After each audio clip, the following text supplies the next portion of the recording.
Thanks for taking the time to talking to us in this case, because we're going to be putting this on YouTube for the future generations Oh, great. to find some inspiration and perhaps get there one day. Yeah. That's the whole idea. First of all, once again, thanks for taking the time for this interview. Even though we tried this last week, but it didn't work out.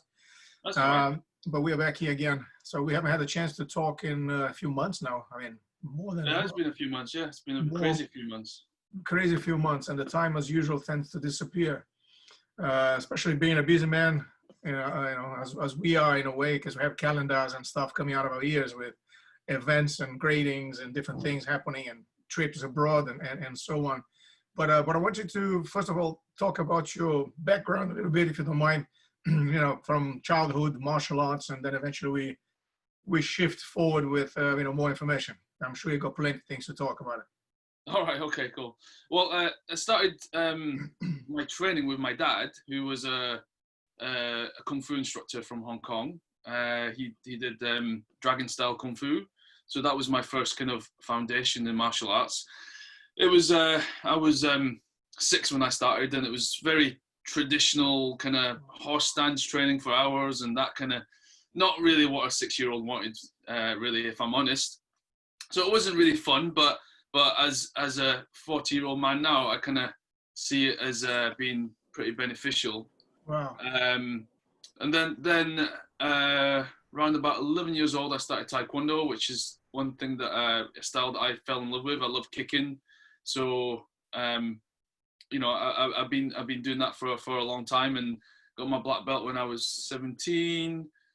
From then, but in between that time and from that time till now, I've cross-trained in I got my black belt in kickboxing and also in Krav Maga, as you know, and yeah, my main focus now has been more on Krav Maga more than anything else. Wow, how interesting is that, eh? So you never actually stayed with one style only. You ended up moving from one to another in a natural way, if you like it. Yeah, I guess. I mean, I suppose, having done Taekwondo for so long, and the emphasis was on kicking, as you know, then you start to look for things that makes you a more well-rounded kind of, martial artist. So I did boxing, I did kickboxing, and all sorts of kind of combative kind of striking styles, and then naturally. Over the last 5 years, I did more of Brazilian Jiu-Jitsu to work on my ground kind of fighting skills. But then the biggest change was when I started working as a bouncer, as a doorman. In terms of, I never had any kind of background in self-defense and Krav Maga. As a Taekwondo black belt, naturally I thought, right, this is all I need. I'm going to do Taekwondo, and it's and then I got into my first real fight, and I was like, ooh, that's not like Taekwondo.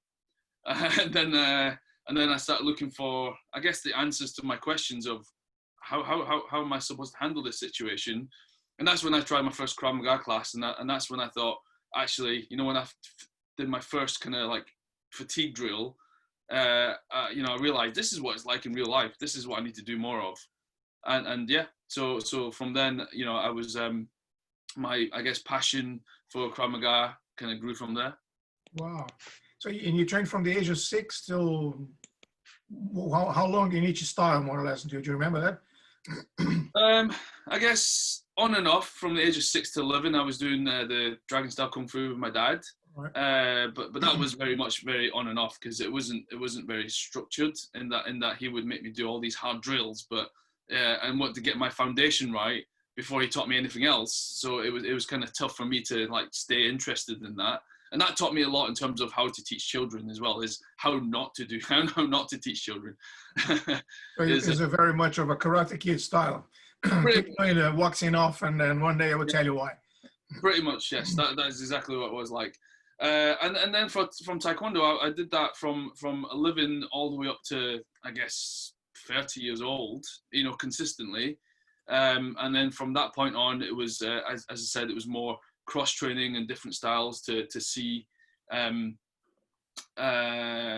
what can help me become a more complete martial artist, and nowadays it's more towards how can I be a better instructor, really, rather than actually make myself a better martial artist. It's just getting more knowledge to make me a better instructor. So when I'm teaching or when I'm training my team, I can help them become better instructors.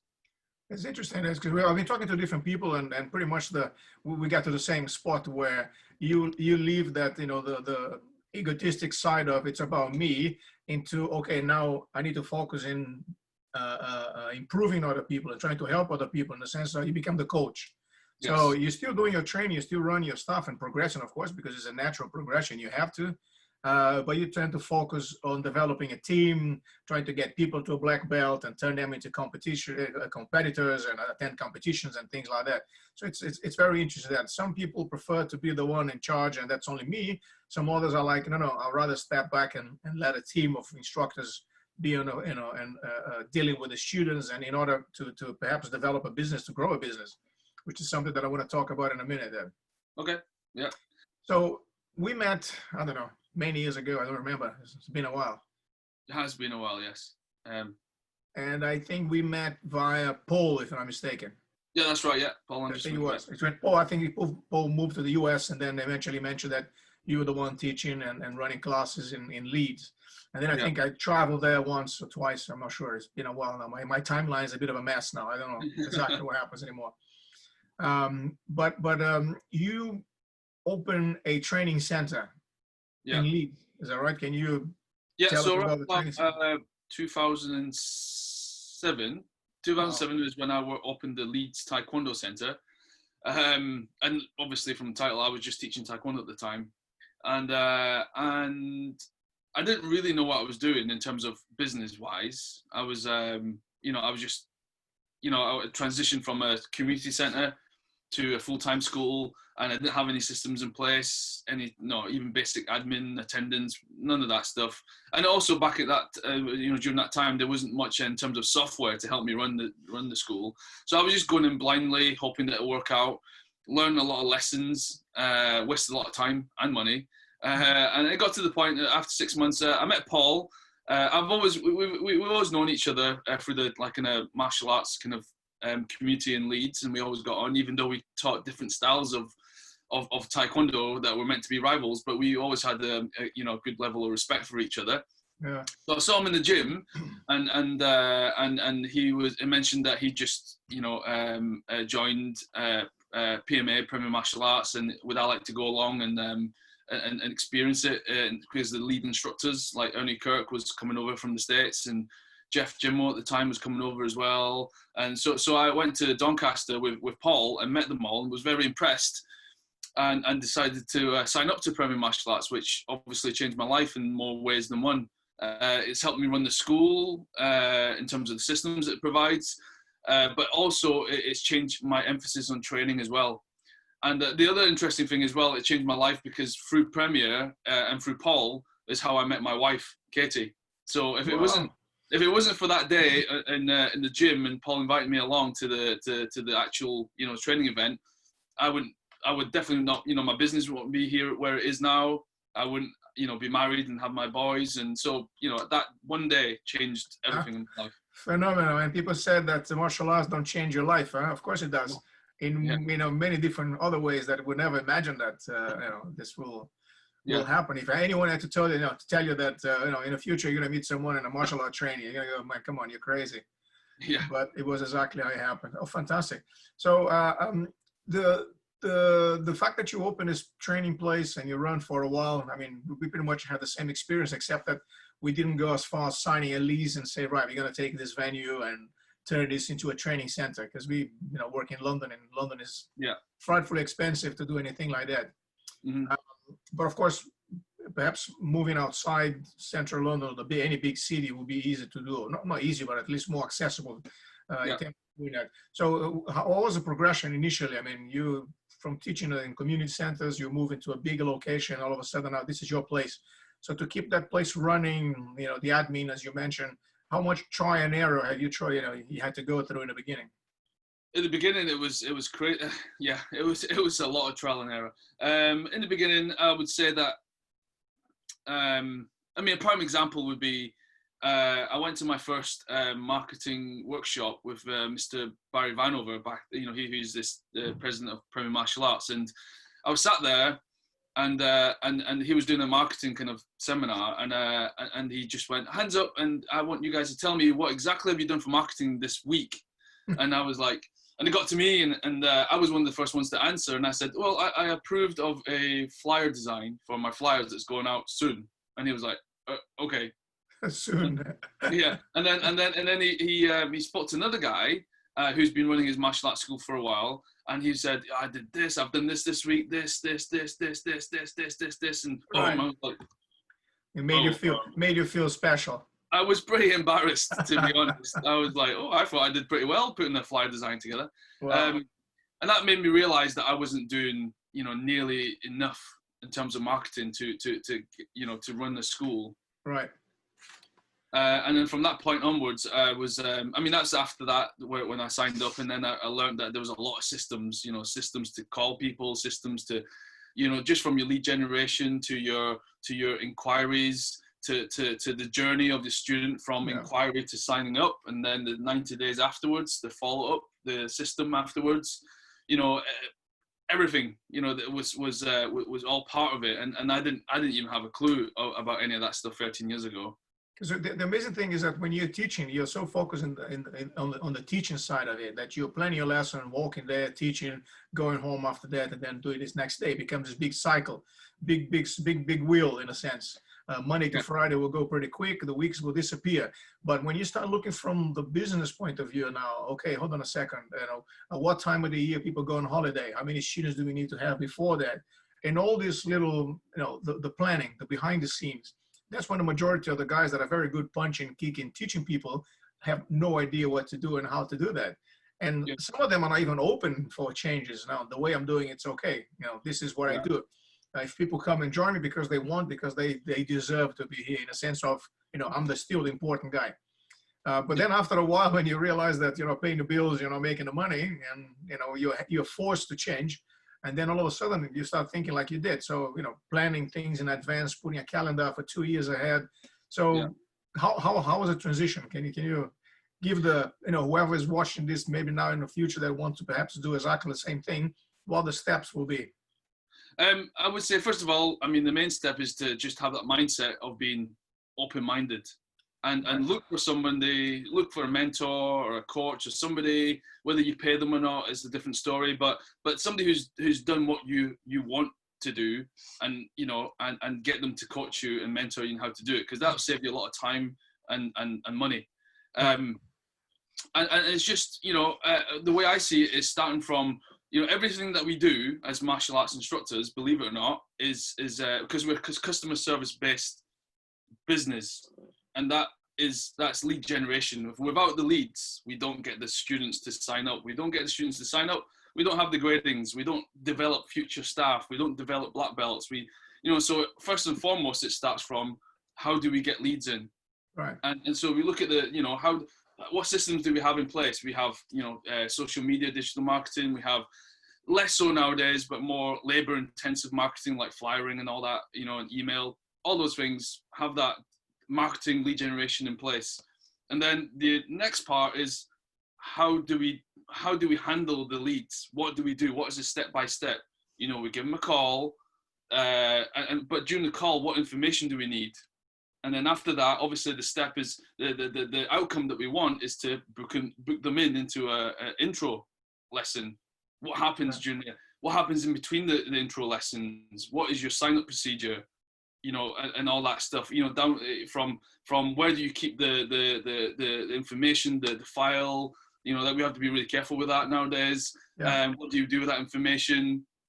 And then how do we track their attendance from then on, looking at especially the first 90 days, because we know that statistically, most of our students, or a majority of students, leave around about the first 90 days because they don't feel integrated into your school. So what is it that we can do, especially with children, to get them more involved to school? So we have like white belt buddy bash is what we call it, and we have different meetings, welcome meetings with the parents, going through information that they need to know, on what to expect for the first 90 days.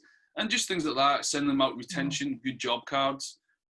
So lead generation marketing, and then we have how to inquiry to sign up procedure, 90 days after that. And then after that is just, the systems that the most of us should have in place now is a curriculum and class plans and a plan for at least 6 months ahead of what you're going to be teaching and how you're going to be teaching it. So and of course, on top of that, the ones who left, you every now and then contact them again to say, hey, you know, that baby that you had the other day is 6 months old now. What about coming back and, training Krav Maga with us again?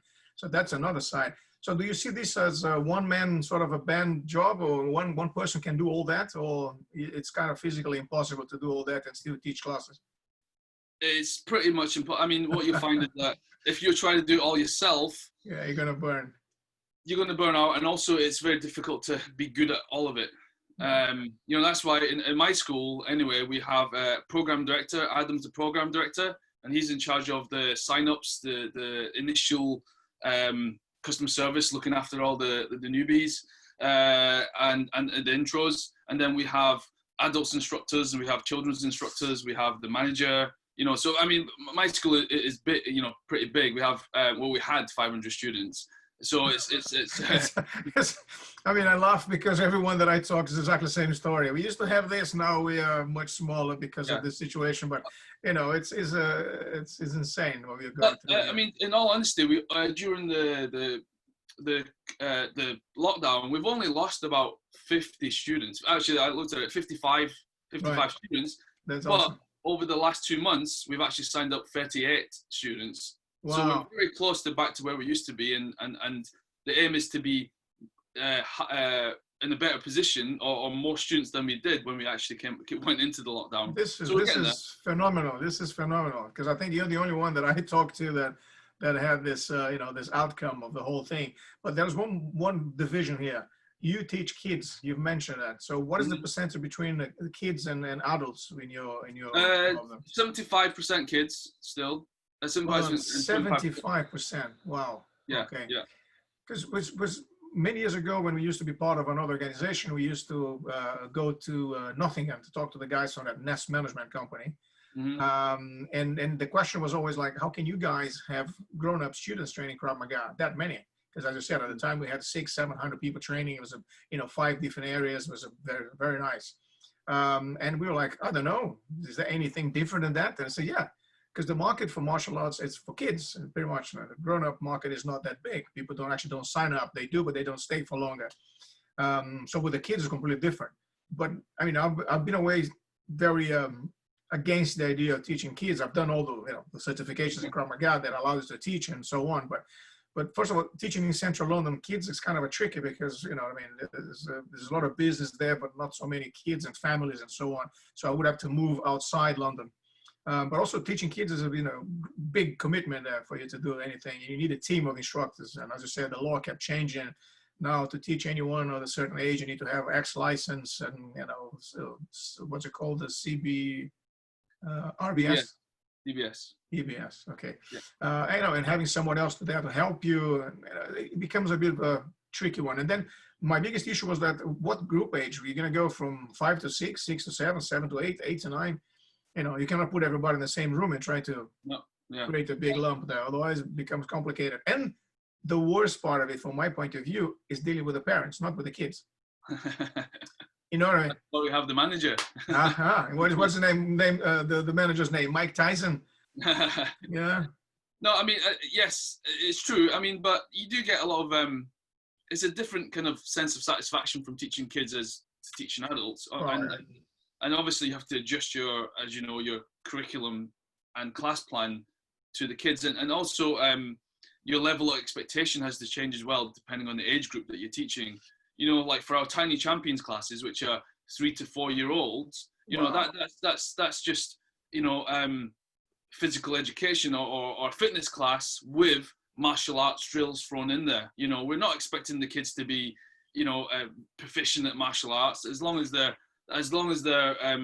throwing the punches and kicks in the right direction most of the time, then we're happy with that. But we're there to develop their gross motor skills, right, the social skills, you know, that's a very different ball game. It's not like, you know, I'm going to Yes. teach you to defend yourself. It's more, Yeah, how can I develop you as a person? as a whole, yeah, that's very interesting. Very interesting point there. Okay, wow, that's phenomenal. And your instructor team was quite big. You had a bunch of guys there because I remember sitting at the new venue, or even at the old venue, but watching these kids come in and then out, and parents, and the amount of information that, you know, in one spot, it was phenomenal because we are teaching grown-up classes. You have the guy to turn up late, and have the one who wants to ask a question before he goes away, and then you have the guy asking something. So you're bouncing between all those people, but with people you can communicate and say, well, can you hold for a second? I'll talk to this guy first and I'll get back to you. It's different, but with the kids is insane. It's like, you know, it is, and that's why you need. That's why within our classroom structure, there's we have different zones for the instructors to be in. You know, like prep zone. In other words, when we start the class, one assistant instructor is there getting the kids ready, or two assistant instructors are getting the kids ready. You know, and then the main instructor is lining the kids up. At that point, each assistant instructor is a different line, putting them in the place. Right. And then during the class, it's broken down into zones in different ways. It could be one assistant instructor is in charge of the back line and one instructor is in charge of the front line. You know, or if there's more than two lines, then we kind of separate them accordingly, as long as there's one instructor for every 10 kids, plus the lead instructor. And then at the end of the class, we split them into zones again. So when they leave, they have one instructor at the door, high-fiving the kids, you know, and making sure everyone's all right. Another one helping them get the bags and the equipment together. And then the main instructor is there getting the next class ready. So it's like a cycle that we have to go through. And you have to go through the staff training for that. We do a lot of role-playing to make sure that everyone hits the right zones at the right time, or else it just becomes chaotic. Wow, it's a bit of a circuit training for instructors, yeah? You're gonna be in different stages at different times of the day. Wow, it's a busy one. It's a hard work. Well, so when we normally teach a grown-up class, every now and then, you know, you're gonna sit. After the class, you're gonna sit down and just don't move, don't go anywhere. Can someone come pick me up and take me home because I'm exhausted? But I imagine teaching kids must be like 10 times worse than that. Yeah, you just have to be on it all the time, because there will be kids who want to go to the toilet.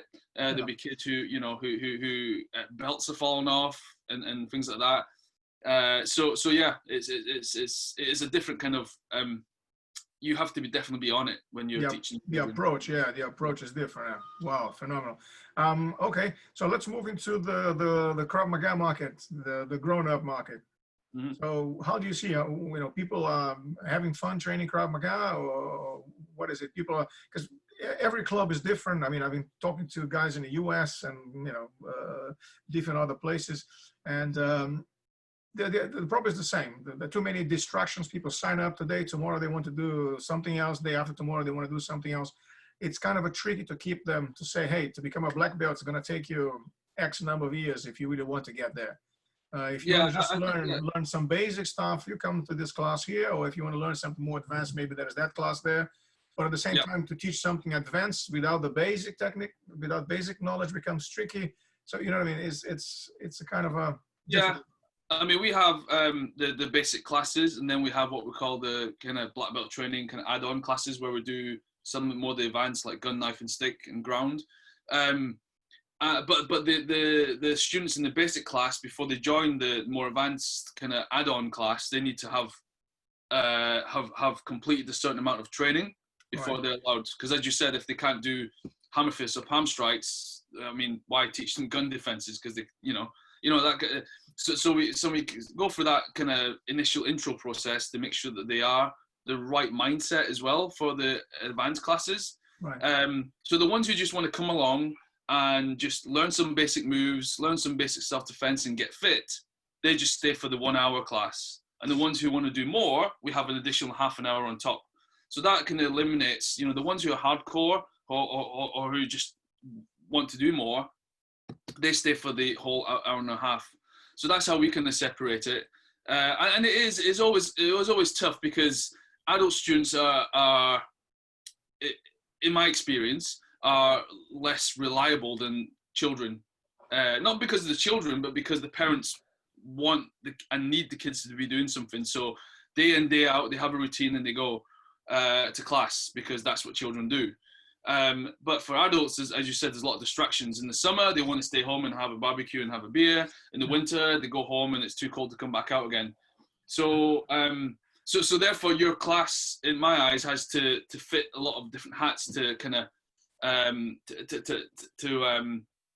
to bring people to the class. So I make sure that they get the fitness element into it. They have the self-defense element, and I always say to my instructors that adults think they want to learn Krav Maga until they realize that there's a lot of detail involved in Krav Maga. So therefore, in terms of the detail in the basic classes, I don't go into too much detail. You know, you kind of say there's 10 different aspects of a choke defense.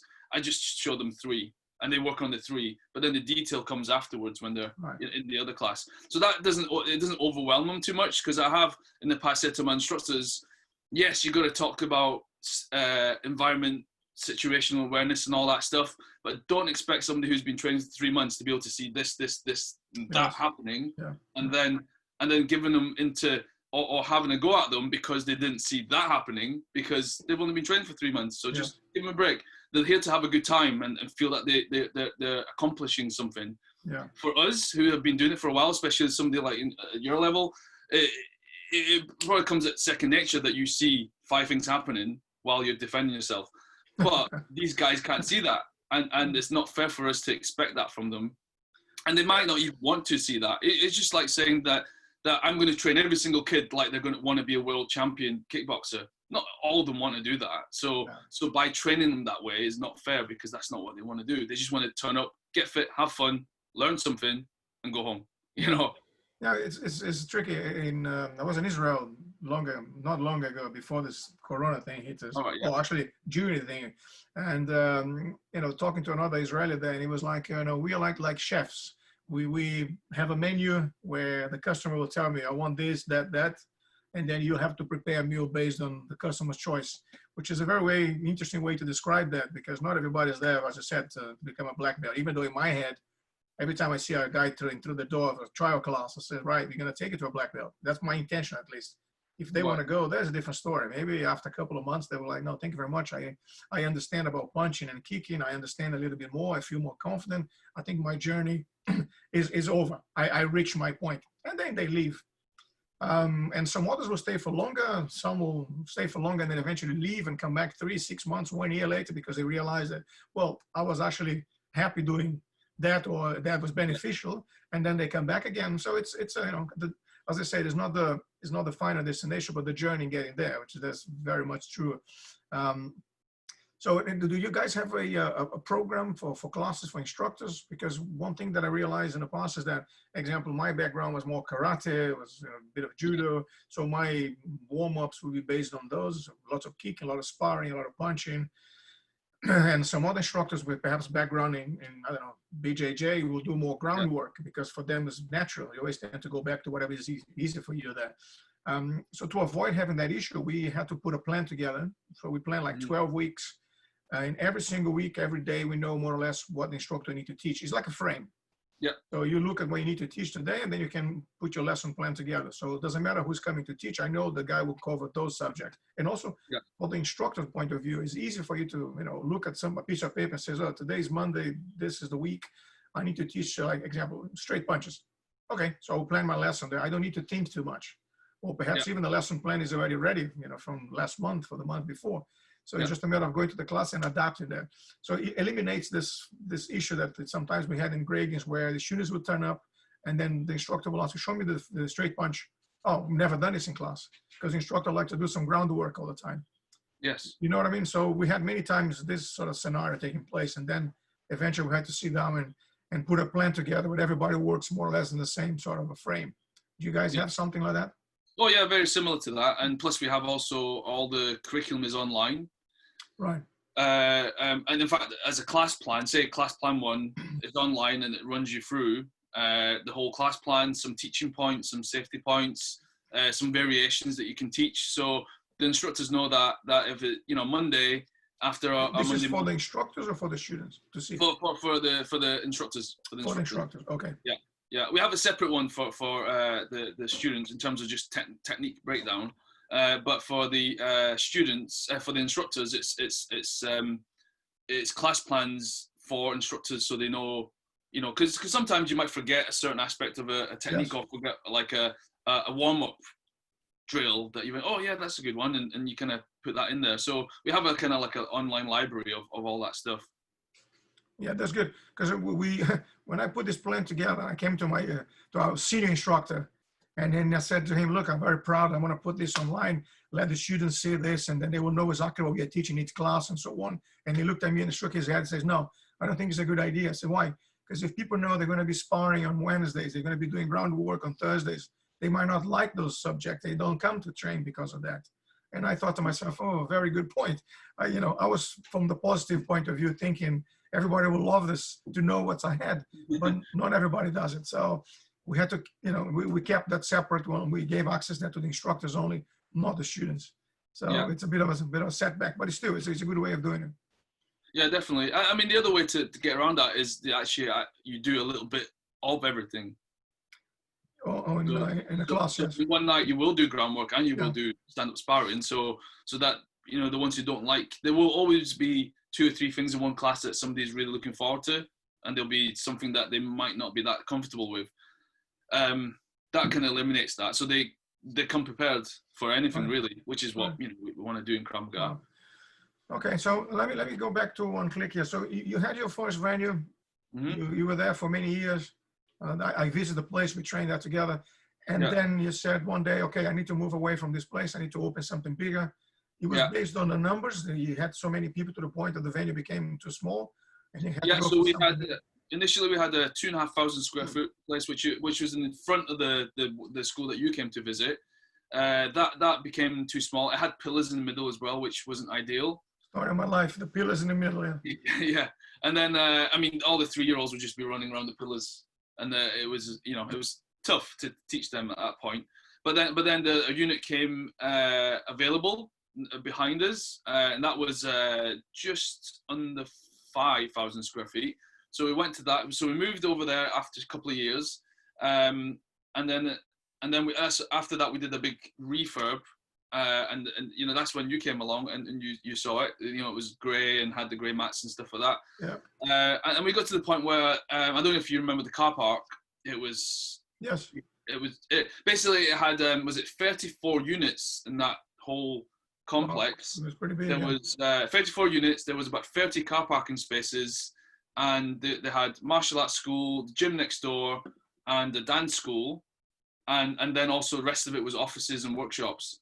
Right. So at 5 o'clock at night, when our kids and parents are coming in through that gate, and all the office workers were leaving, I was just trying not to look out the window because it was just. And then because to make it in time, the parents would just let the kids out of the car, and the kids would be just running through the car park with all these cars going in and out. And I thought, oh my gosh, that's not going to be a great customer experience for the kids or the adults. So I mean, because I put myself in. In fact, it was my wife when my oldest son Jack started training. She was like going through the day, the journey. Picked him up from school, got him ready, got him into the car. Went through the busy traffic to get to the studio, and then couldn't even find a parking space. And it was all a big rush, and it wasn't a very nice experience for the parents. So I thought, well, I have to look at it from their point of view. So then that's when we moved to where we are now, which is just under 9,000 square feet, and it has a big, massive car park, and that makes things a lot, made things a lot easier. Yeah, for people who don't know what 9,000 square feet is, imagine a big room, and now triple that. Yeah, that's the size of his venue. It's absolutely massive. Wow. Okay. And this new venue, after a while, you realize, okay, we need to expand the business because you had enough people there. The expansion for the second place, it was just about to happen before the COVID-19 hit us. Is that right? Oh yes, yeah. I signed the lease about about a month before. Yeah, so that's still in the work. A month before. So I mean, legally, I have to complete that agreement and take on the school. But it's still going to happen. It's still going to happen before the end of the year. As I said, we still managed to grow or sign 38 students up during the lockdown. I'm sure that when we go back to our new normal, that we will we can still open another school and at least, you know, get it to a good position, Sure. to you know, to pay the staff and all that, you know, and establish another location.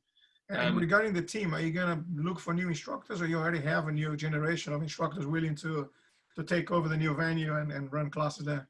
Well, the new instructors that are going to take over, I've already employed them in the current school, so they're training. The training was smooth. They have been training for that position for a while, yeah.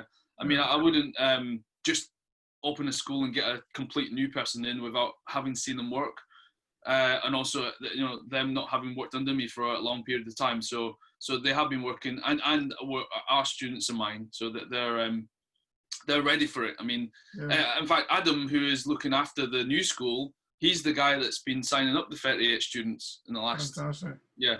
So he's very motivated. We are a line of work that is quite funny, because you cannot go to a job center and advertise, I'm looking for Krav Maga instructor, this height, you know, male, female, doesn't matter, but these are the skills that you know, that you must have, these are available hours, blah, blah, blah. That's how much you're going to pay. Because you're the only guy that I know in history that actually did something like that in the past, didn't you? And I was like, what? Are you insane? However, I'm here with the fingers crossed, hoping this thing is going to work. Because if it works for you, it might be working for us too. But then, how long did it take? After what, 6 months? If so, 6 months, yeah. I mean, that was extreme. I would say a bad luck on my part in terms of hiring somebody that wasn't quite what I need. Because this particular person had the right skills, just didn't have the right attitude. That's all. My point is, you can advertise for a job that perhaps not dealing with people. That's fine, because you're going to be working with numbers, working with a product or whatever that is. So bits of your personality are not required in a sense. But when you're dealing with kids, when you're the one leading by example, when you're part of a team, then yes, you need more. You need to know the person. You need to have some kind of experience with the person, because you know, you cannot just put someone in the team and says, right, off you go, now it's all yours. I will give you a backup and let's do a job together. So it was a kind of a tricky one. So it's a difficult. It's not an easy, you know, easy situation for anybody. I mean, looking for new staff is always going to be difficult, and especially what we do. That's what we have, and you do it as well, in like certified instructors training, instructors training courses. You know, because you never know who your next superstar instructor is that's amongst your student body. So we have that available for the students, and you'd be surprised. You know, I mean, some of the instructors that help me now are people that I didn't expect to be instructors. But they show the passion for it. They would be the ones that show up an hour before their class and stay a little bit longer after class, who ask you if you need help during this and during that. And those are the ones who you know, you should look for in terms of future staff. It's a very interesting approach there. Okay, all right. And tell us about the premium martial arts, because when I met you in the beginning, you were the only club in the whole UK that was actually under the banner, under this franchise. And then after a while, you ended up taking over the position of what was vice president of premium martial arts in the UK. Yeah. And then from there, things have changed completely. I mean, last time we talked, we had like 5 or 6 clubs under the franchise there. What is the situation now? It's still the same. We have 6 at the moment, mainly because a lot of, having gone into the martial arts business coaching, it's very difficult in my eyes, even though the students, not students, the school owners love the idea of our systems. They also love the idea of keeping their own name even more. Right. So it's, you know, that transition was a lot. Whereas in the States, they're a lot more. They have bought into the franchising kind of system a lot more. Whereas here, and I think it's a different story if you have a bunch of students who want to be instructors who become part of your franchise and open their own schools under your name. But it's very. But what I found the challenge was to have existing instructors who love your systems, but are not willing to change the name to Premier Martial Arts. Right. And that's fine. You know, I get that. I get that. Everybody loves their own name because they spend a long time thinking about the name and the logo and developing and all that. So that's the challenge that I have right now is that, you know, but the ones who do come on board are the ones who really do want to push ahead with Premier Martial Arts and the branding and everything else. So it works, you know, it's almost like a vetting process, really. Right. You know, yeah. So it's not too bad, and I'd rather I'd rather work with a smaller number of school owners who really want to do it and are really bought into the systems and the brand than work with, 60 schools that don't, that kind of, 50-50 in terms of the mindset. I guess people that stay, they are you can actually trust in a sense of this. People are more reliable, and if they are growing, they are developing. This is the whole goal behind this program, is for you to help them develop and grow the business. So, and of course, having 5-6 clubs that are actually profiting and growing will be bringing more people. Instead of bringing 100, it might bring 2 or 3, but at least these guys also will stay. So it's a steady but constant progress in a way. And the great thing about the schools that we have now as well is that most of them are ready to be open a second full-time location now too. Wow. Okay. So that's how we take school owners who are all in, and help them become successful to the point where they can double the amount of schools that we have in the UK. That's phenomenal. And I'd rather work with 6, as you said, 6 really. With the school owners that are the same mindset as me and the ethos, and grow that way, that rather than have 12 different school owners who might not have the same kind of mindset. It's a lot easier for me. I know a bunch of guys that are probably jumped between every single Krav Maga organization existed on the planet there. It's always the same. They are there for 2, 3, 4 months, just having a look at what's happening, what is it good that I can take from it, and then after a while, I'll tell you what, I'm gonna leave, do my own thing. Yep. So I see that all the time, and you got to stick with a system for it to work. I mean, my own experience is that when I joined Premier, I was, as much as I needed systems, I was also like, I don't really want to do that part of the system. I don't really want to do this bit, and I don't really want to do that either. So I'll do what I'm comfortable with. But a lot of the times, the things that you're not comfortable with are the things that's going to get you the results. And what I realized is that, I found this out myself the hard way. After being in part with Premier for 4 or 5 years, I wasn't getting any results that was close to my American peers and colleagues. Right. So then one day I decided, I said to Mr. Vanover during a meeting, I said, let's have an experiment. I am going to be, let's pretend that I'm your employee. You own the school, you tell me exactly what you need me to do as my boss, and I'll do it. And then we'll see what happens. And then from that point on, we were tripling and quadrupling, and in terms of income and memberships and all that. And it just goes to show that you can't really cherry pick systems, because the system works as a whole and not individually. Because it should to each other. Well, I imagine that the guy, to get to the point where he opened a franchise, he must have tried and tested a few different ways of doing things. Is that right? Oh, definitely. And he wouldn't get to his position if he wasn't mentored by other people with similar experience. So it's not just his experience, or the people I coach isn't just from my experience in systems and knowledge. It's from everything I know and I've done, and also Mr. Vanover's and his mentors. So, it's everything that's been passed down almost. It's fine-tuned as well. It's been fine-tuned to the point where it's very difficult to make it any better. Obviously, I mean, the coronavirus and COVID-19 has tested us and tested the systems. But the fact that a lot of the Premier Martial Arts schools in the US, and also myself, are still signing people up during this, shows that our systems do work, even in extreme circumstances. And regarding training, you said you have some kind of a library where people can go and watch videos and techniques and so on, but you also do the Zoom teaching, or some live teaching, or just pre-recorded sessions?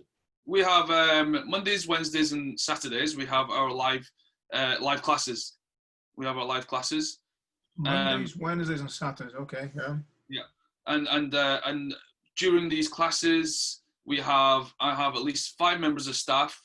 Just like in the real life, in person class, they each have 10 students to look after online. Wow. So because right now, when it comes to live training, Zoom training, it's all about the connection, maintaining that connection with the students. And everybody loves the names being shouted out online. So to make sure that happens, I get the staff to make sure that they're online the same time as me. They're at home, and they're in charge of certain people. making Wow, sure that they're that's praising them and correcting them and things. even online, there's still lots of processing to go on this thing. Otherwise, it becomes a big mess, isn't it? Yeah, definitely. I mean, you know, even the planning that we do, you know, we did get like a one parent who came on and said, "Oh, my child didn't get praised today." Oh, And I was like, "Well, they did because I heard the name, but yeah. sometimes when two people speak at the same time, you might not catch it." And I said to them that we are trying our best to provide the best customer service. So you know, apologize for it. Customer's always right. Yeah. You know, apologized. But Sometimes the customer sometimes is right. That's Krav Maga. Is that the way it goes? Yeah. yeah, yeah. But you know, and they understood. I said, you know, we have a busy classes online. Even online, we have busy classes. I mean, the on a Saturday, for example, we have 3 classes, and across the 3 classes, we have over 300 students and parents take part in it. You know, Well, yeah. give me a second to think about that. Hold on. Oh my gosh, 300 people. Wow. Yeah, Okay. and it's crazy. It's a great buzz. But because on Saturdays we do family classes where the parents who are not members take part, and we plan the classes so they get to train with the kids together. And then we also do partner classes if they have somebody at home that they want to train with and things like that. Fantastic. And so they take part. And sometimes we have families of we have a family of 6 who train together on Saturday. You see them in the kitchen, like 2 parents and 4 kids, and they're all doing it. It's great. It's like a home invasion scenario. The destruction. The living room has been destroyed to bits. It will be. And that's the reason why, you know, even when this is over or the lockdown is over, that I will continue to provide Zoom classes, because I think the logistically it works better for some people. I mean, the interesting fact is we started doing our grading, our testing week this week.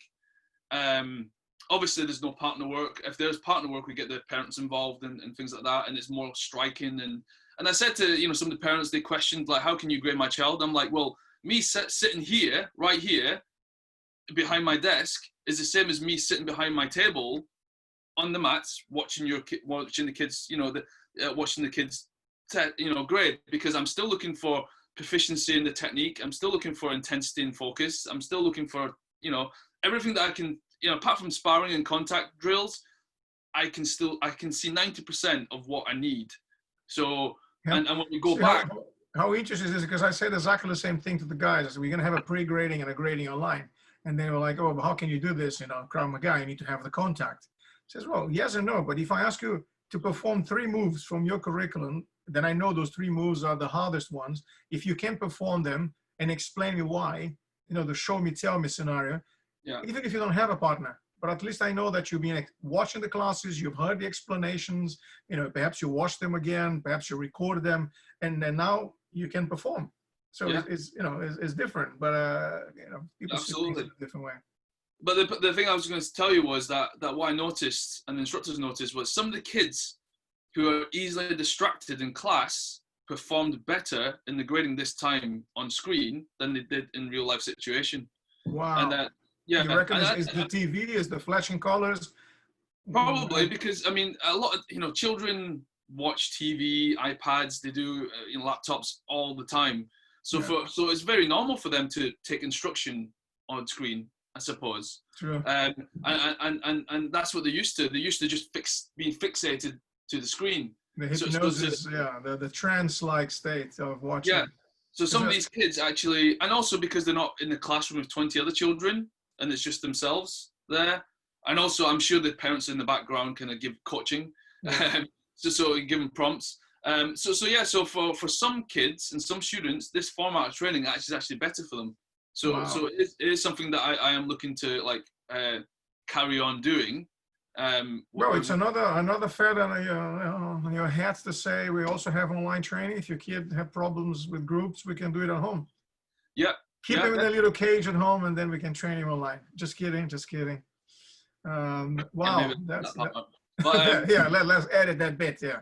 Yeah, but also we have students now in London, actually, and we have students in Manchester, and yeah. So you became a countrywide. So you spread your wings all over the country.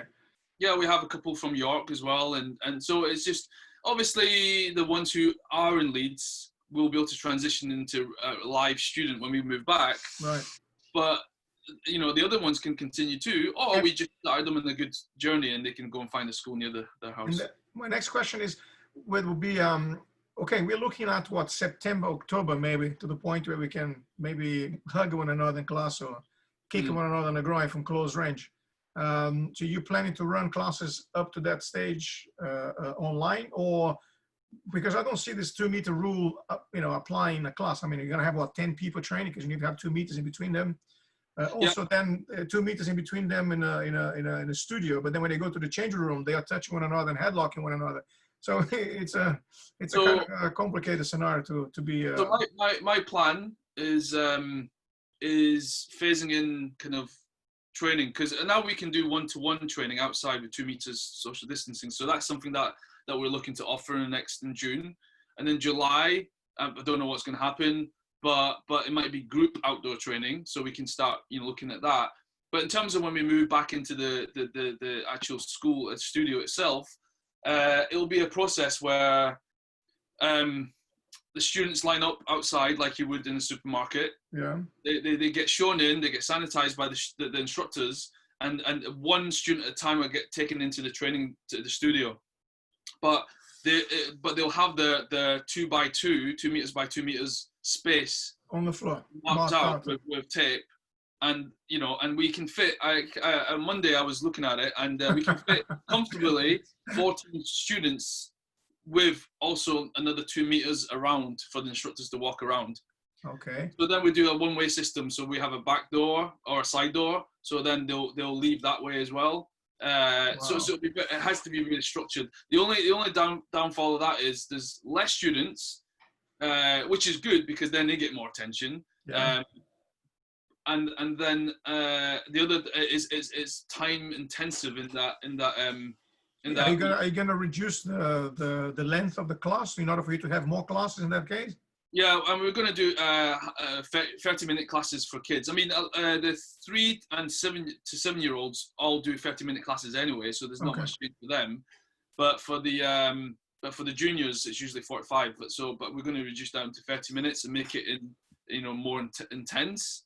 So it makes them worthwhile for them to turn up to class. But the idea is to have a hybrid kind of membership where they do one in-person class a week, and then they also do online classes for a month or two, and then we slowly kind of, transition back in again. You have to adapt according to the terrain, according to what's happening.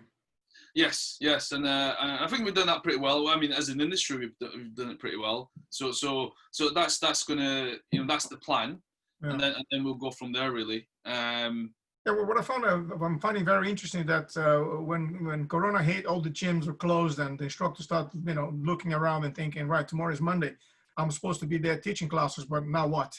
So how can I, somehow offer the service to the customers, to the students, even from far away? Okay, some went to different platforms. Zoom became every man and his dog has got an account with Zoom. And he's teaching, from the living rooms and corridors and all sorts of other places there. But now the next question is, at what point are we going to start leaving Zoom and going back to the studios?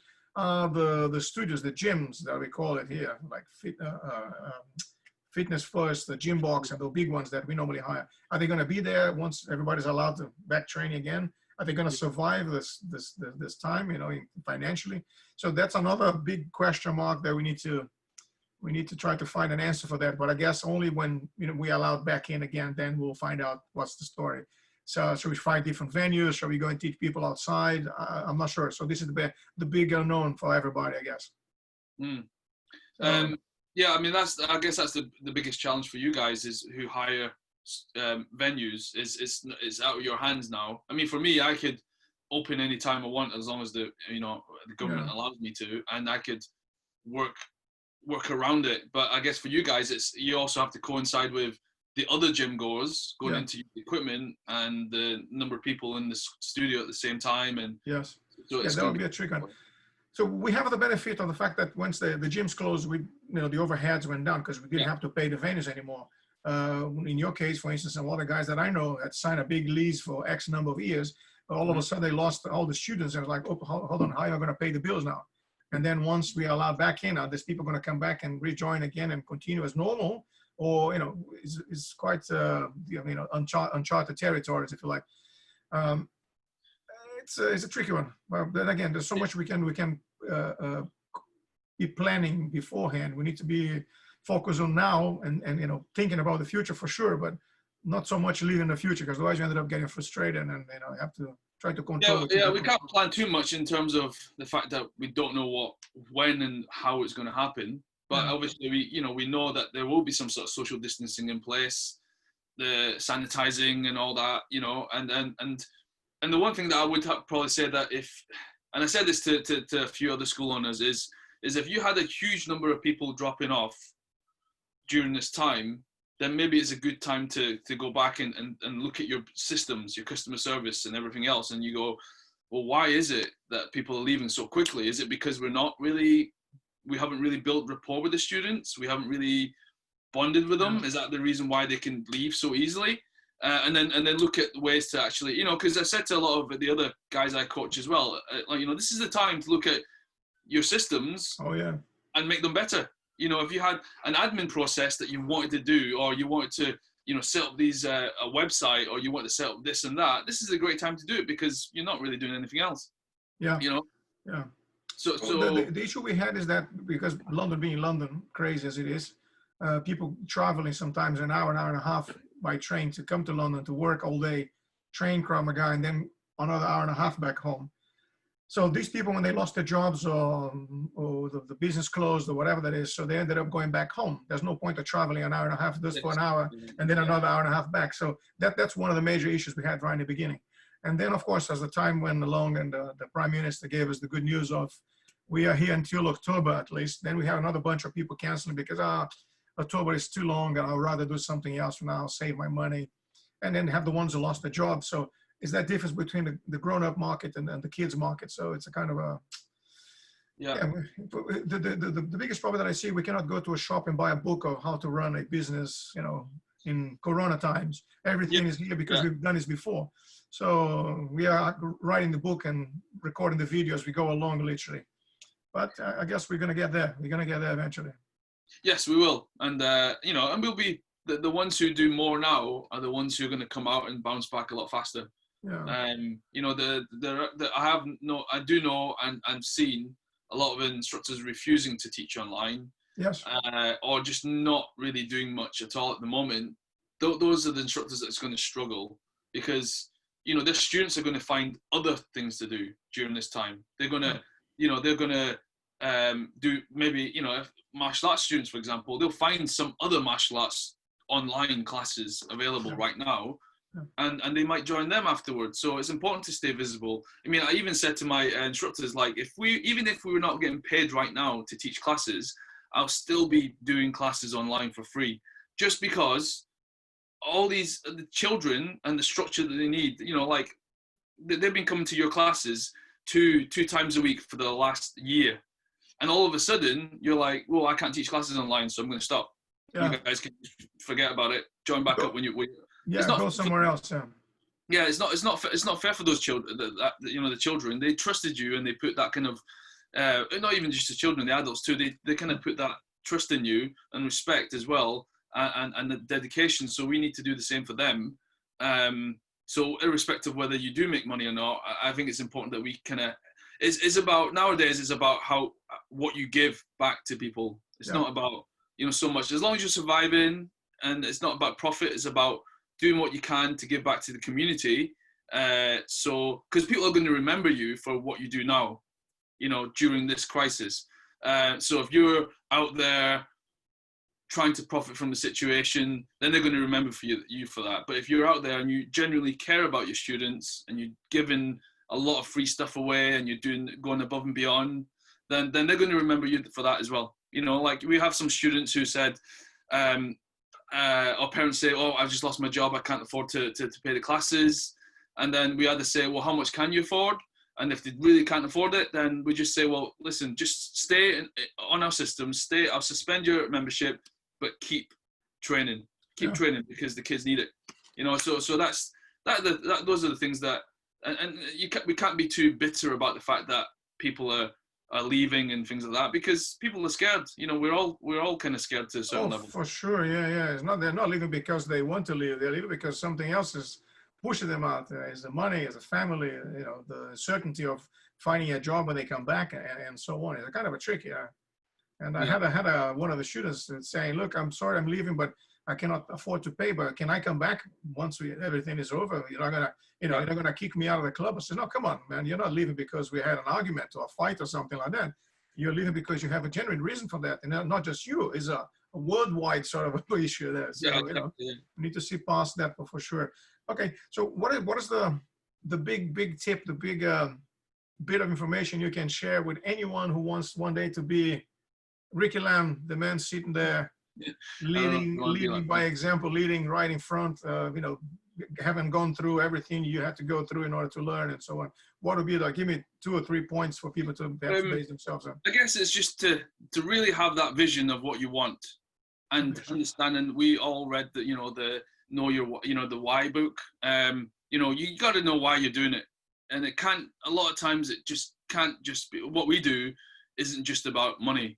It has to be more, you know, more reasons to what we do and why we do it. Yep. So know your why, put your plan together and actually follow through with the plans. You know, everybody's great at writing plans and things to do lists and all those things, but following through is a different story. So it's about, you know, following through and just breaking it all down. You know, breaking it all down. That's why we have belts in martial arts, because it's, you know, small goals leads to the black belt. Exactly. So know your why. I mean, I know it sounds very cheesy, but it's true. It's, if you don't know your why and the going gets tough and your why isn't strong enough, then you're just going to stop doing what you're doing. Wow. If your why is strong enough, you'll get through whatever difficulties you have. And you know, running this business has been such a journey for me, in that there's times when, you know, I'm not ashamed to admit it, but you know, the times when bailiffs were banging on the door, you're avoiding the bills, you know, avoiding the envelope, the letters that get posted through, you know, you're like, oh. Another bill coming through. Yeah, and then there's times when before class, you know, I would have to go into the toilet, look at myself in the mirror, have a chat, you know, have a talk to myself, prep myself up, slap myself up a couple of times and go, right, let's just put your game face on. Get out there. It doesn't matter what the counts look like. These guys depend on you. You got to go out there and do it. So, but if my why wasn't strong enough, I would probably thought, well, even my mum and dad were like, you're just kind of losing money at the moment. Why don't you just go and get yourself a normal job? I'm like, well, this is what I want to do for the rest of my life. So I'm not going to get myself a normal job, and I'm going to show you that I'm going to, you know, succeed in this. And that all comes down to knowing what you want and why you want it. Yeah, exactly. I love that, you know, the family members coming to you and telling you that, you know, this is them trying to protect you there. And it was funny because when I met my wife, it was the same story. She sent messages back to the family. And then the family was like, well, what does he do for a living? Oh, he teaches martial arts. Oh, nice. What is his job again? No, he teaches martial arts. No, doesn't have a job, a day job like everyone else. No, he teaches martial arts. So they could understand, like, what you mean you don't work 9 to 5, 12-hour shift? How can that be possible? Yeah. You're not going to make money to keep the family going for long. You know, it's quite interesting to see that. And of course, it's a big step for you to leave the day job and jump into something like this, and, you know, bet all your money and your time there, hoping that one day you could live from that. But it's a good point. Good points you came up with that. Okay. Thank you. Anyone watching this, would you like to ask any questions now? Anything that we didn't cover here? Okay, I guess nobody wants to ask any questions. That's okay, it's no problem. So, Ricky, thank you very much. Thanks for the time. It was very interesting talking to you. And I'm sure we could sit here for hours discussing other things and other plans and subdivide them. But I try to keep them 1 hour long, so it makes it easy for everybody to watch this again, especially in the future. And so thank you very much. Thanks for that. And I hope that we can meet soon and do some training again, or perhaps travel somewhere. And let's hope this thing is going to disappear the same way it came. And we can, you know, resume back lifestyles and everything else is normal. Absolutely. Well, thank you very much for having me. It's been great. Thank you. I'll see you soon.